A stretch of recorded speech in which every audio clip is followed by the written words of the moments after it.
का जीव भाव अहम भाव समाप्त हो जाता है, विलीन हो जाता है और वापस लौट करके आत्मा में चला जाता है। हटा आवरण छूटे सब माया, मैं भी कहीं नहीं बच पाता। फिर मैं कहां बचेगा? क्योंकि मैं तो तभी तक है जब तक आत्म तत्व का चित्त के साथ संयोग है, जब तक आत्म तत्व की चेतन शक्ति चित्त के तादात्म्य में है और चित्त को कार्यशील बनाकर उसके अंदर मैं परे का भाव उदय है। जहां शीशा टूट गया कि उसके अंदर दिखने वाला दृश्य विलीन हो जाता है। तोड़ो माया का ये पर्दा, इसलिए ऐ संतो, ऐ भक्तो, अपने चित्त के अंदर जो माया का पर्दा है उसको तोड़ो।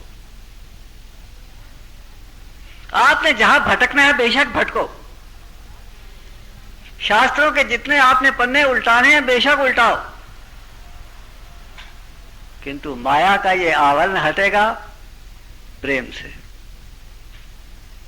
जब हृदय के अंदर प्रेम होगा प्रभु के प्रति और जगत के प्रति वैराग्य का भाव होगा और हृदय के अंदर ऐसी विरहा, ऐसी अग्नि होगी जो कि आपके चित्त के सब संस्कारों और वासनाओं को जला करके भस्म करती चली जाएगी, तब आपके चित्त के ऊपर से माया का पर्दा टूटेगा।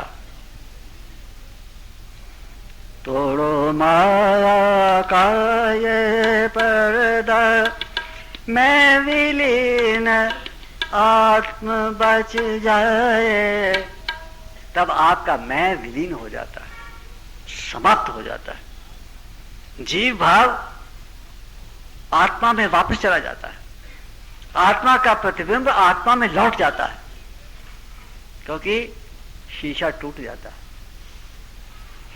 यही समर्पण प्रभु का है, यही समर्पण भाव है और यही आत्मनिवेदन है। आत्मनिवेदन वेदांत का शब्द है, किंतु वेदांत के इस शब्द को भक्ति मार्ग में ग्रहण किया गया है, क्योंकि भक्ति मार्ग का अंतिम लक्ष्य यही है, अपने आप को भगवान के चरणों में विलीन कर लेना। बड़ा चिल्लाते हैं लोग, भक्त मुक्ति नहीं चाहता।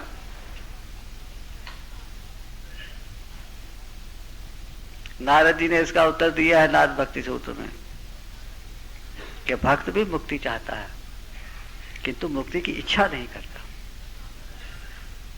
क्योंकि उसको मुक्ति की इच्छा करने की आवश्यकता नहीं।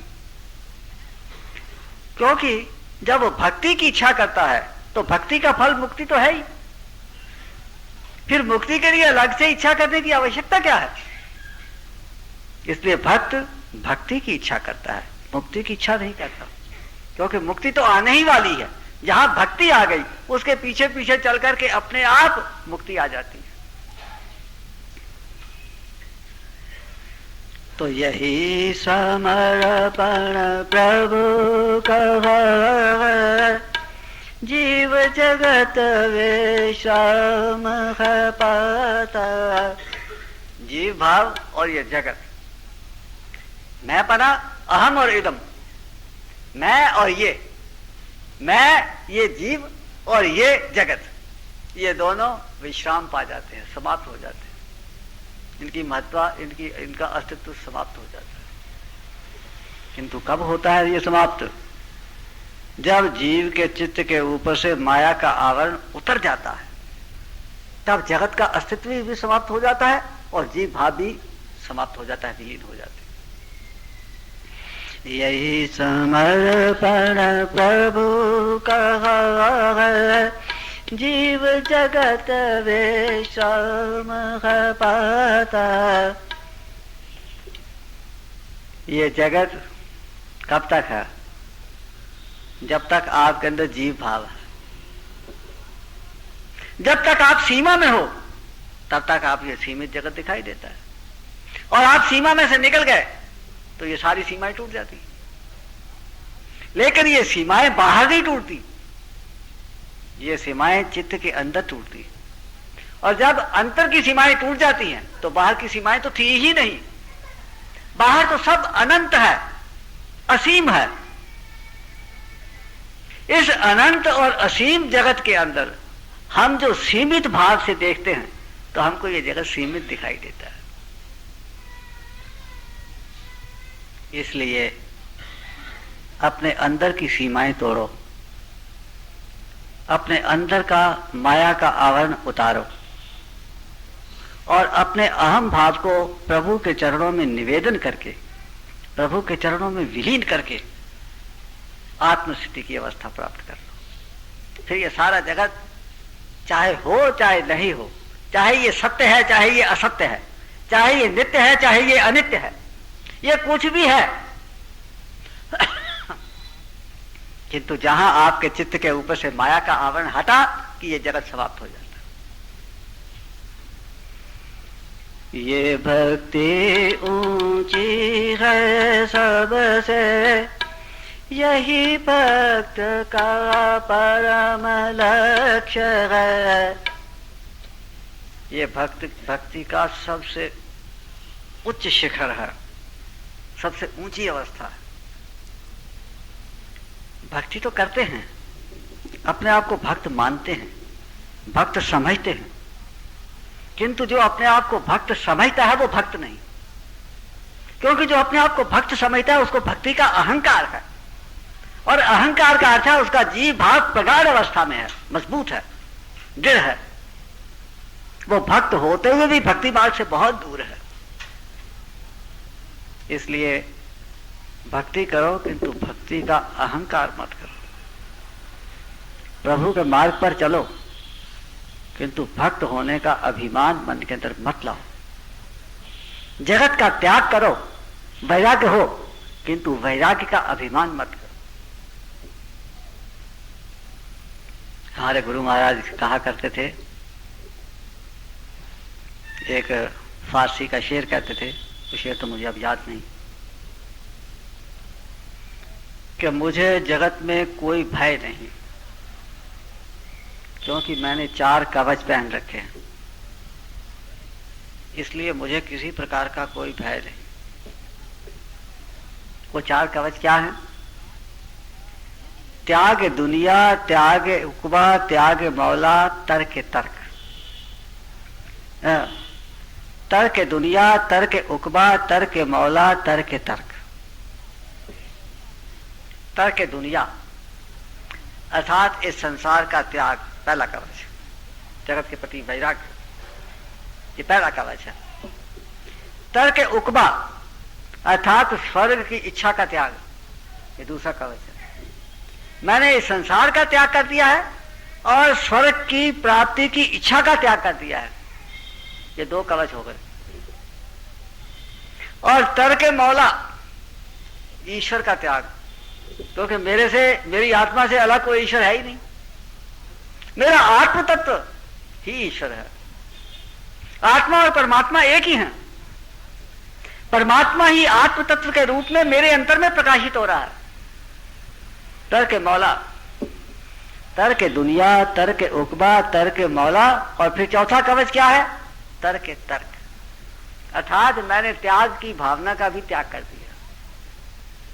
त्याग का भी त्याग, ऐसा त्याग कि त्याग का भी अभिमान नहीं हो।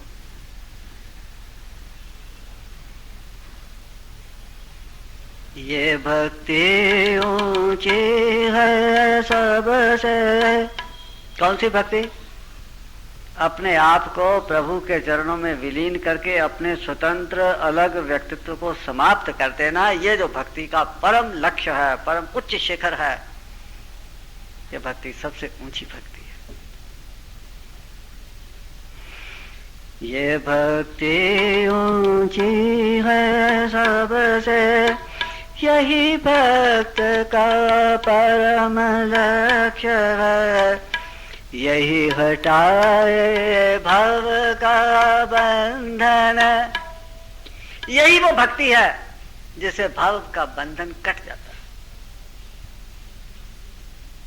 आखिर भक्ति का लक्ष्य तो यही है ना कि भाव बंधन से आदमी पार हो जाए। यदि हम भाव के अंदर रहे, भाव के इधर ही रहे, हमारी भक्ति इधर की इधर रही, माया के अंदर ही हम ऊपर नीचे होते रहे, तो हम भाव बंधन से कभी भी पार नहीं हो सकते। तो कहा कि अपने आप को, अपने मैंपन को, अपने अहम भाव को समाप्त करके और प्रभु के चरणों में, आत्म तत्व में उसको विलीन कर देना, अपने चित्त को निरुद्ध कर देना। और ये जगत का ज्ञान प्राप्त करने का यंत्र ये चित्त ही है। जब आपका चित्त निरुद्ध हो जाएगा, कोई कार्य नहीं करेगा, तो जगत का ज्ञान भी संचय नहीं करेगा, जगत का ज्ञान भी आपके चित्त पर प्रतिबिंबित नहीं होगा, आपको जगत दिखाई ही नहीं देगा। और यदि जगत दिखाई भी देगा तो जगत के संस्कार और जगत का प्रभाव आपके चित्त पर नहीं पड़ेगा। ये भक्ति ऊंची है सबसे, यही भक्त का परम लक्ष्य है, यही हटाए भव का बंधन, जीव नहीं फिर जग में आता। फिर जीव वापस लौट करके जन्म मरण के चक्र में नहीं पड़ता। फिर कभी घोड़ा बन के, तो कभी गधा बन के, तो कभी कोई जानवर बन के, तो कभी मछली बन के, तो कभी मनुष्य बन के, कभी स्त्री बन के, कभी पुरुष बन के, कभी महात्मा बन के और कभी चोर डाकू बन के, कभी शुभ नेक बन के और कभी बद नियत बन के। वो फिर बार बार इस जगत में ना आता है ना जाता है। वो ब्रह्म के अंदर, चैतन्य के अंदर अपने अहम भाव को स्थापित करके चैतन्य रूप हो जाता है। फिर उसका आवागमन का चक्र समाप्त हो जाता है। उसको फिर ऐसा आनंद प्राप्त होता है, वो ऐसे आनंद के अंदर अपने आप को डुबो देता है जिस आनंद की कि हम कल्पना नहीं कर सकते। हम तो इस जगत के विषयों के आनंद में ही मस्त हैं। उस आनंद की जो छाया मात्र है, उस छाया में ही हम मस्त हैं। हम तो जगत के विषयों के सुखों को ही सब कुछ मान करके और उन्हीं के अंदर अपना जीवन लुटा रहे। यही हटाए भव का बंधन, जीव नहीं फिर जग में आता।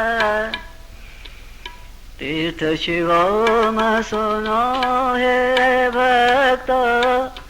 पहले आपको संतो कहा था, अब आपको भक्त कह रहे हैं,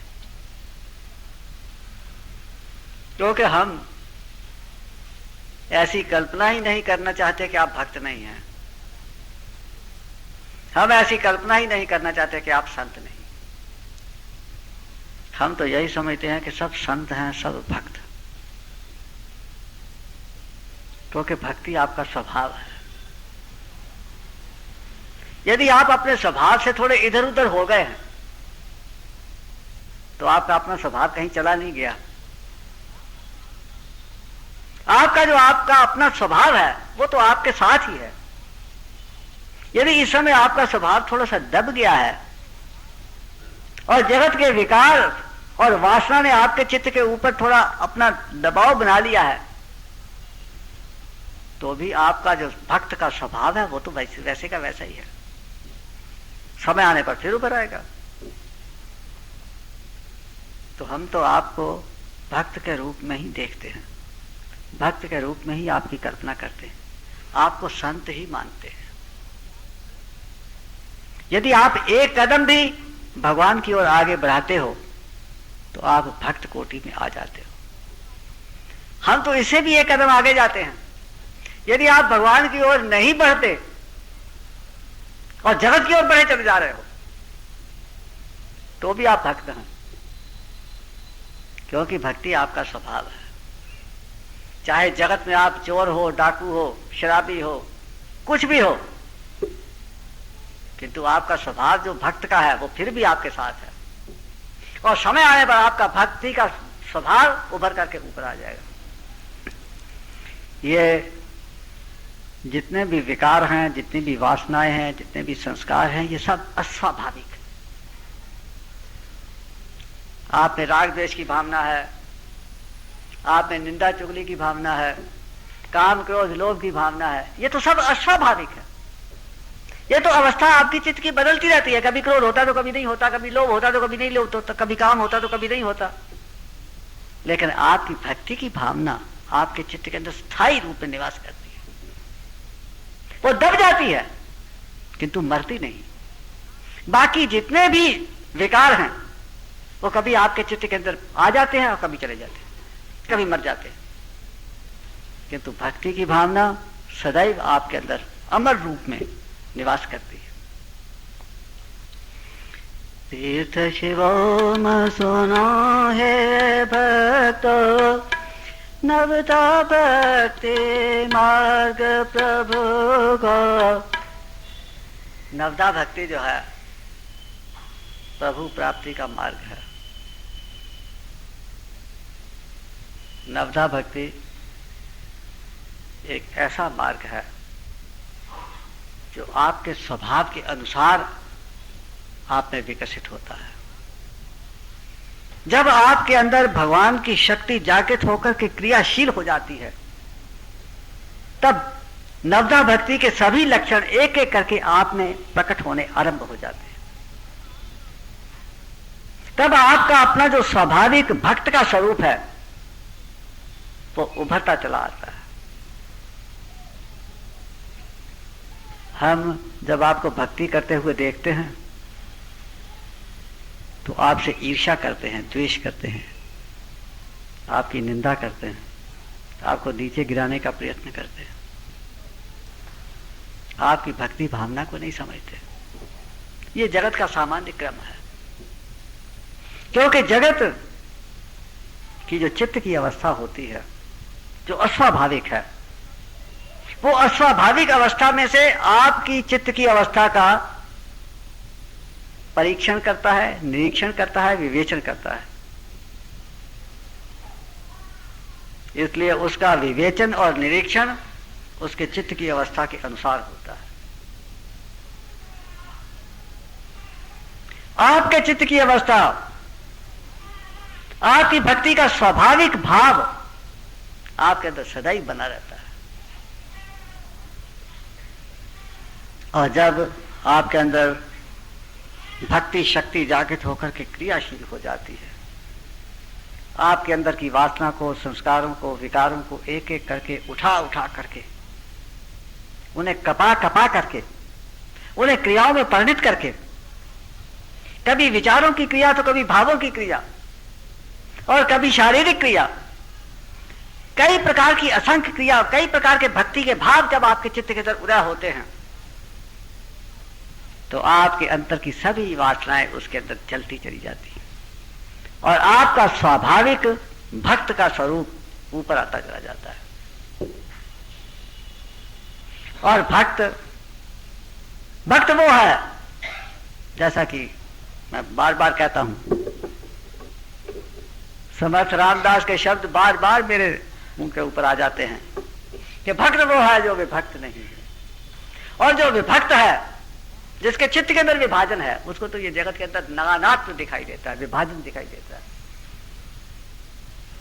किंतु भक्त को जगत के अंदर विभाजन दिखाई नहीं देता, नानात्व दिखाई नहीं देता।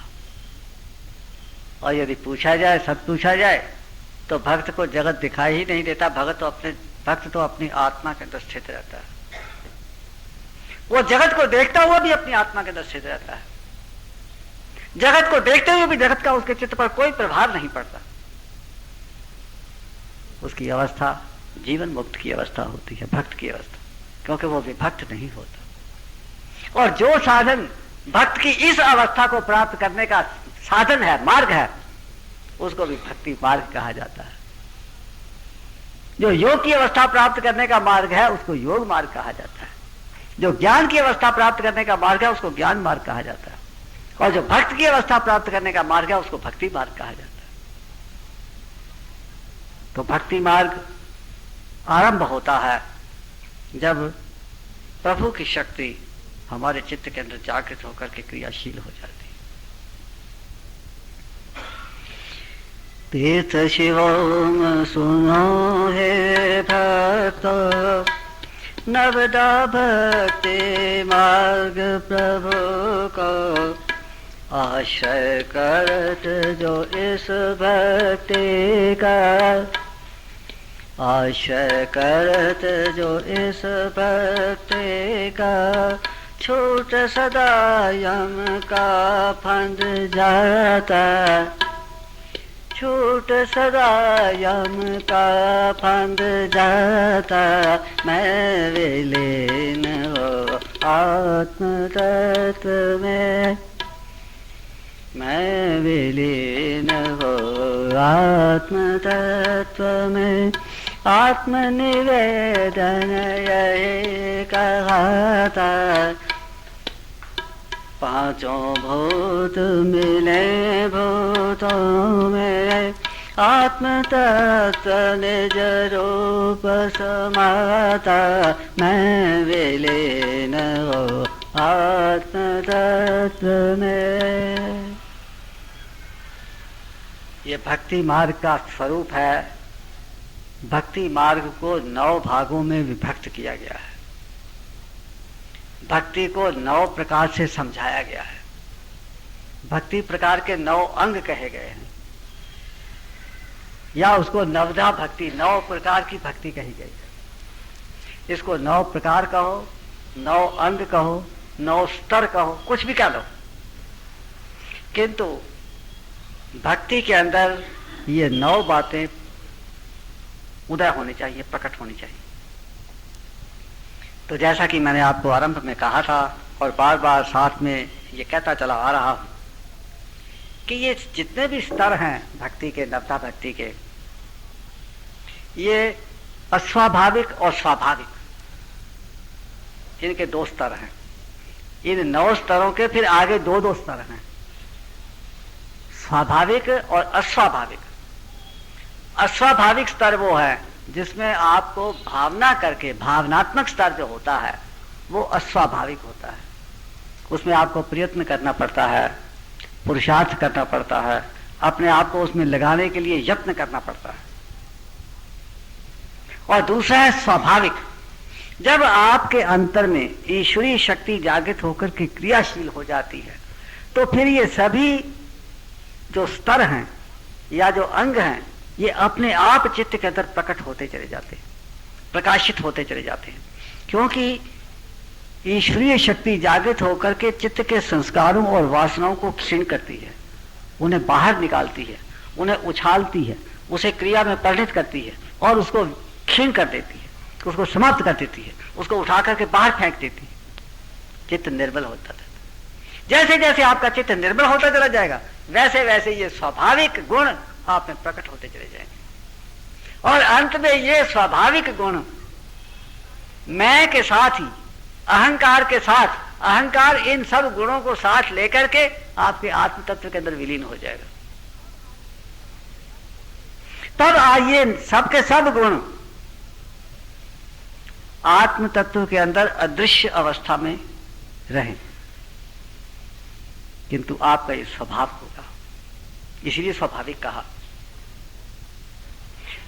तो भक्ति 2 प्रकार की, अस्वाभाविक और स्वाभाविक। अस्वाभाविक भक्ति के लिए प्रयत्न करना पड़ता है, जप करने के लिए प्रयत्न करना पड़ता है, पूजा पाठ करने के लिए, मंदिर जाने के लिए, तीर्थ यात्रा करने के लिए, दान दक्षिणा देने के लिए कुछ करना पड़ता है, पठन पाठन करने के लिए योग्यता प्राप्त करनी पड़ती है, और फिर पठन पाठन करना पड़ता है, फिर चिंतन मनन करना पड़ता है, फिर उसके ऊपर लिखना पड़ता है, फिर उसके ऊपर विचार करना पड़ता है। किंतु अस्वाभाविक भक्ति के अंदर कुछ नहीं करना पड़ता।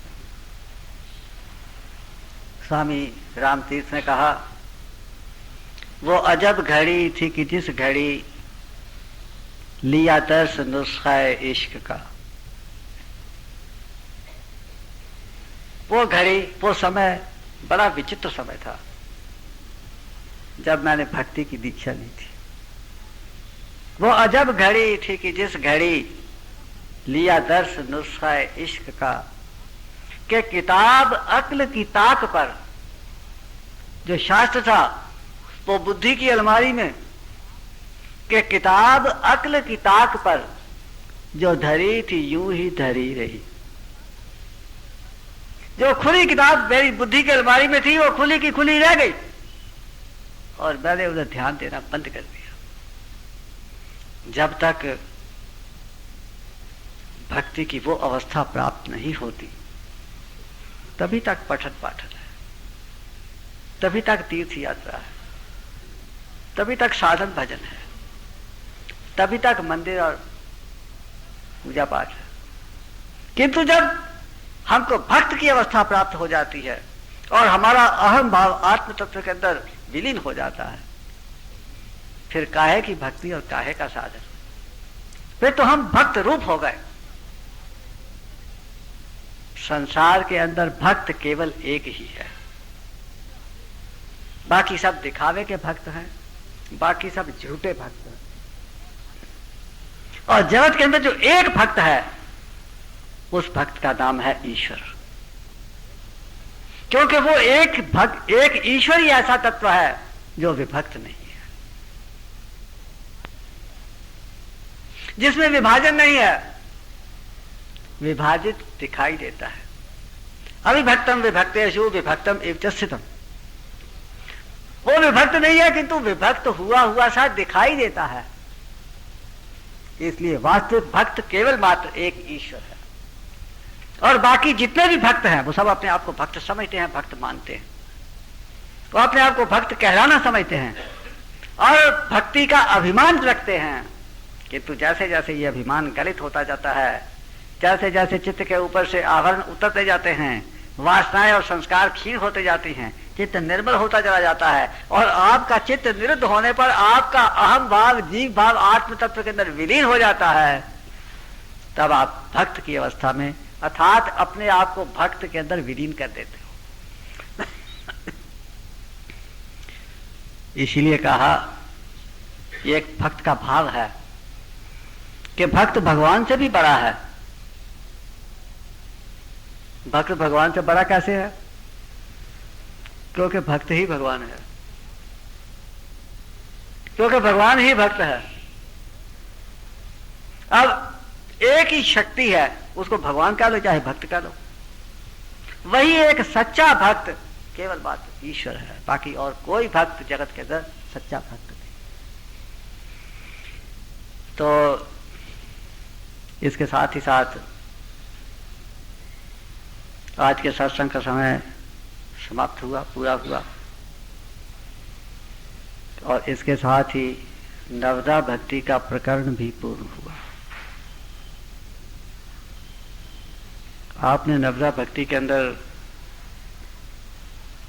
क्या प्राप्त किया है, क्या पाया है, ये तो आप जानोगे, तो मुझे नहीं पता।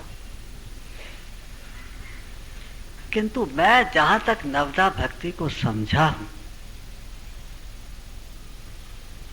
वहां तक भक्ति मार्ग की वास्तविक चीर-फाड़, वास्तविक विवेचन, वास्तविक भक्ति का एनालिसिस ये नवदा भक्ति के रूप में किया गया है। और जितने भी संत हुए हैं, भक्त हुए हैं, सब ने नवदा भक्ति का गुणगान किया है। आप सब लोगों से भी मेरा ऐसा आग्रह है कि आप भक्ति के इन अंगों की ओर अपना ध्यान केंद्रित करें। आपके मार्ग में बहुत कठिनाइयां आएंगी, मुझे पता है। जब आप भक्ति के मार्ग पर चलोगे और वास्तविक भक्त बनने के प्रयत्न की ओर आगे बढ़ोगे, तो जगत आपको बहुत परेशान करेगा, क्योंकि आप तो जगत को परेशान कर नहीं सकते, क्योंकि भक्त हो। यदि आप परेशान करने में आ गए तो आप विभाजित हो गए, और आप विभाजन से दूर हटना चाहते हो, इसलिए आप तो जगत को परेशान कर नहीं सकते। किंतु जगत विभाजित है, वो तो आपको परेशान करेगा और आपके मार्ग में इतने रोड़े अटकाएगा, इतनी कठिनाइयां पैदा करेगा, इतनी अड़चने खड़ी करेगा कि यदि आप पक्के भक्त नहीं हुए, आप में थोड़ी सी भी कमजोरी हुई, तो आप मार्ग छोड़ करके और विभाजित हो जाओगे। तो अपने आप को विभाजित होने से बचाओ और अपने अंतर का विभाजन समाप्त करने की ओर आगे बढ़ो। फिर चाहे आपको कितनी भी कठिनाइयां आए, कितनी भी आपके समक्ष उलझने खड़ी हों, किंतु सच्चे हृदय से प्रभु के शरणापन्न होकर, प्रभु के प्रति प्रेम हृदय में पैदा करके और प्रभु मिलन की विरहा की चिंगारी चित्त के अंदर जला करके और भक्ति मार्ग के अंदर तत्पर हो जाओ। यही शांति का मार्ग है, यही सुख यही सुख का मार्ग है। किंतु शांति और सुख एकदम नहीं मिल जाएगा आपको, इसमें देर लगेगी। पहले मन निर्मल करना पड़ेगा। मलिन मन के अंदर प्रेम नहीं ठहर सकता, मलिन मन के अंदर भगवान का ज्ञान नहीं ठहर सकता, मलिन मन प्रभु के साथ युक्त नहीं हो सकता। इसलिए अपने मन को शुद्ध करके निर्मल बनाने की ओर आपको जगत की सब कठिनाइयां सहन करनी पड़ेगी। भगवान आपकी सहायता करेंगे। गुरु महाराज से प्रार्थना है कि आपके ऊपर अपना वरद हस्त रखें और आपको सद्मार्ग पर लगाएं। इस प्रार्थना के साथ अब मैं अपनी बात समाप्त करता हूं। अब संभवतया ये जो सत्संग है ये 2-3 बार ही और हो पाएगा, क्योंकि फिर हम अपनी कुटिया में चले जाएंगे।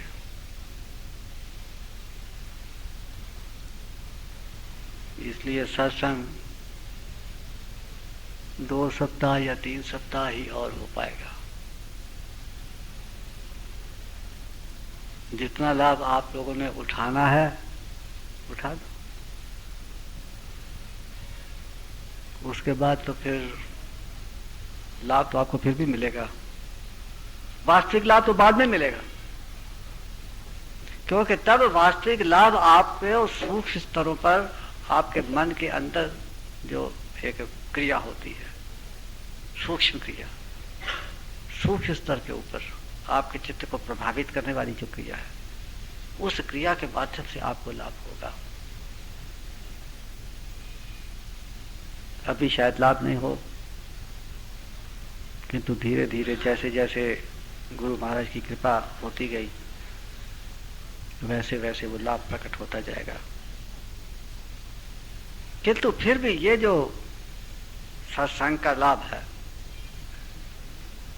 जो दिखाई देता है, जो बातचीत के अंदर हमको समझ आती है, ये लाभ मेरा ख्याल है कि और 2-3 सप्ताह ही आपको उपलब्ध होगा। उसके बाद फिर